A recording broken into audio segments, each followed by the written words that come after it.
Michael's work as a handyman near Daniel's skyscraper meant Sophie sometimes waited nearby, sitting on a bench with Teddy, her hazel eyes scanning for her dad. Elena, the coffee shop owner, took a shine to her, noticing her thin frame, her faded dress, the way she'd clutch Teddy when voices grew loud. She suspected Sophie's story was true but lacked proof. The foster system's doubts kept Sophie trapped, her voice unheard, her heart heavy with longing. Daniel, meanwhile, was a world away. His Tribeca penthouse was a fortress of solitude, its sleek design a testament to his wealth but not his warmth. He was a man of routine, his life a dance of boardroom battles and real estate deals. His divorce 8 years ago had left him guarded, his heart sealed by his empire. Harper Properties was his legacy, a giant that shaped New York's skyline. His staff were invisible to him, their lives irrelevant. When his property manager mentioned issues with workers like Michael, unreliable labor, complaints about loitering, Daniel dismissed it. Handle it, he'd say, his mind on a $400 million deal. Sophie's existence, Michael's struggles, none of it registered. But Sophie's situation was growing desperate. The foster system's doubts kept her from her father, and her pleas were ignored. One afternoon, in a foster care office, Sophie insisted, "I'm not lying. Daddy loved me," her voice breaking. Daniel, there for a charity meeting, overheard and burst in, shouting, "She's telling the truth." The breaking point came in that cramped office, the air thick with tension. Sophie, alone with her truth, pleaded her case, her voice trembling. Daniel, moved by her courage, intervened, his heart racing at the sight of Sophie, small but fierce, clutching Teddy. Daniel didn't know Sophie, didn't know her story, but her plea hit like a thunderbolt, stirring a compassion he hadn't felt in years. Who was this girl, and why was she fighting so hard? Let's go back to understand how this moment unfolded, and what Daniel did next to change everything. To grasp the full weight of that moment in the foster care office, we need to rewind to Sophie's life before that tense afternoon. She was born to Michael, a single dad and artist who filled their Brooklyn apartment with love, painting her pictures of stars and reading bedtime stories. When a neighbor's false report led to his arrest for neglect, Sophie was torn from him at 4, placed in foster care. The system, overwhelmed, doubted her claims of her father's love, dismissing her as a confused child. The foster home was cold, its rules strict, and Sophie learned to stay quiet, clutching Teddy to escape her loneliness. Sophie was a quiet child, her hazel eyes bright with a strength that life hadn't crushed. She loved her father's stories, replaying them in her mind, and dreamed of reuniting with him. She'd draw stars on scraps, whispering to Teddy about a life with her dad. Hunger and fear were constant, her meals sparse, dry cereal, thin soup, and the foster home's chaos left her feeling invisible. When Michael worked near Daniel's skyscraper, Sophie waited nearby, sitting on a bench with Teddy, hoping to see him. Elena, the coffee shop owner, became her ally, noticing her faded dress, her thin frame, the way she'd light up at a cookie. She suspected Sophie's story was true but lacked proof, and the system's doubts shut down her questions. Daniel, meanwhile, was a man of precision, his life a curated empire. His divorce had left him wary, his penthouse a showcase of wealth but not warmth. Harper Properties was his focus, a giant that defined New York. When issues arose with workers like Michael, he dismissed them, his mind on a $400 million deal. He didn't know Sophie existed, didn't know a child was fighting nearby. But Sophie's world was crumbling. The system's doubts kept her from her father, her pleas ignored.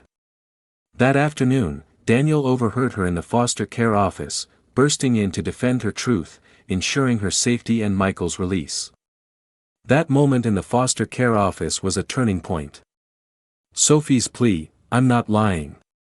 Daddy loved me," shattered Daniel's detachment. Elena explained Michael's false arrest and Sophie's fight, stirring Daniel's compassion.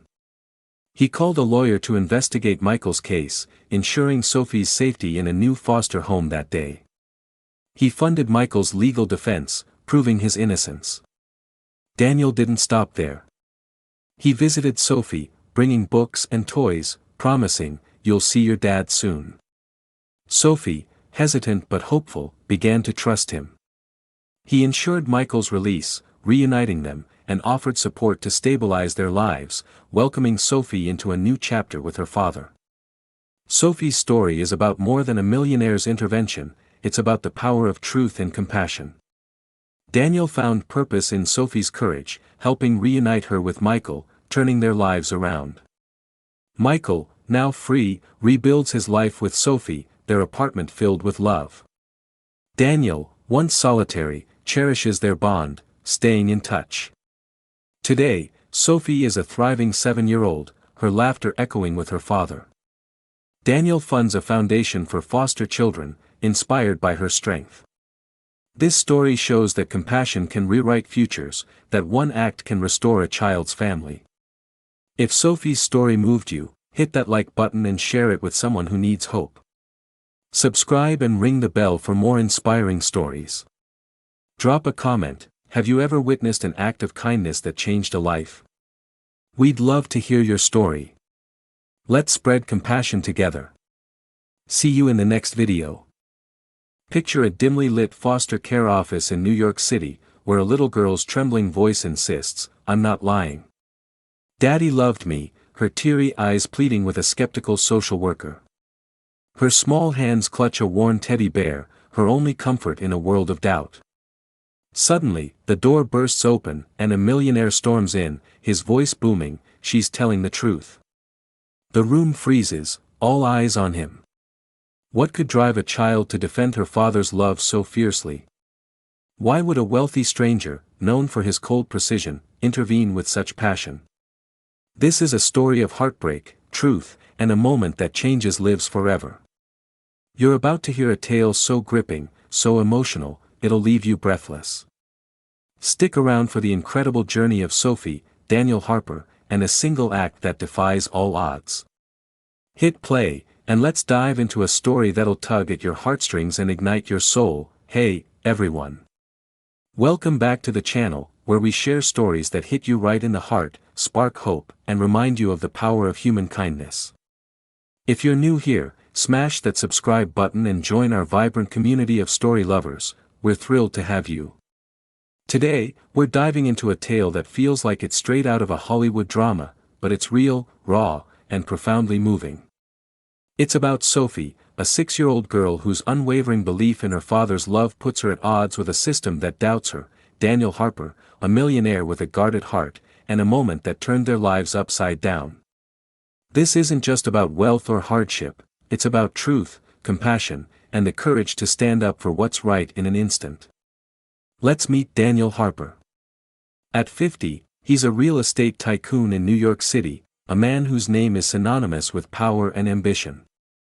Worth over $500 million, Daniel lives in a Tribeca penthouse, a sleek masterpiece of glass and steel with a private rooftop garden, a home theater, and views of the Hudson River. His life is a showcase of success, custom suits, exclusive events at the Met, and a reputation for being brilliant but aloof. Behind the polished exterior, Daniel is a solitary figure. Divorced 8 years ago, with no children, he's poured his life into Harper Properties, building walls around his heart. His staff, drivers, chefs, assistants, run his life like clockwork, but he barely knows their names, their faces a blur in his high-stakes world of skyscrapers and acquisitions. Now, let's meet Sophie. She's a 6-year-old with curly brown hair, hazel eyes that hold a quiet strength, and a smile that hides a world of pain. Sophie is in foster care, separated from her father, Michael, after a misunderstanding led to his arrest. She lives in a temporary foster home in Brooklyn, a place where kindness is scarce. Michael, a single dad and struggling artist, was falsely accused of neglect, and Sophie's insistence on his love is dismissed as childish fantasy. Her days are spent navigating a system that doesn't listen, her nights clutching a worn teddy bear named Teddy, her only link to her father. Her greatest wish is to reunite with him, to prove he loved her, but the system keeps them apart. Michael's occasional work as a handyman near one of Daniel's properties, a gleaming skyscraper in Manhattan, brought him into Daniel's orbit, but Daniel never noticed Sophie, who sometimes waited nearby, clutching Teddy. To Daniel, Michael was just another worker, his struggles invisible. Sophie, in her faded dress, blends into the city's chaos, unnoticed by the crowds. But Sophie isn't invisible to everyone. Elena, a coffee shop owner near Daniel's building, notices her, how she's too quiet for a 6-year-old, how her dress is too small, how her eyes light up when she gets a free cookie. Elena senses something's wrong but doesn't know the full story. Daniel, consumed by his empire, is oblivious to Sophie's existence, let alone her fight. That is, until one fateful afternoon, a moment that will shatter his world and force him to act. Let's dive into the problem that set the stage for this life-changing encounter. Sophie's life was a quiet battle against a system too complex for her young heart. At 6, she should have been drawing pictures or playing with friends, but instead, she was fighting to prove her father's love. Michael, her single dad, was a struggling artist whose warmth filled their modest Brooklyn apartment until a neighbor's false report of neglect led to his arrest. Sophie was placed in foster care, a cold, overcrowded home where she felt invisible. The social workers, overworked and skeptical, dismissed her claims that "Daddy loved me," assuming she was clinging to childish hope. Her days were spent in a system that didn't listen, her nights clutching Teddy, whispering memories of her father's bedtime stories.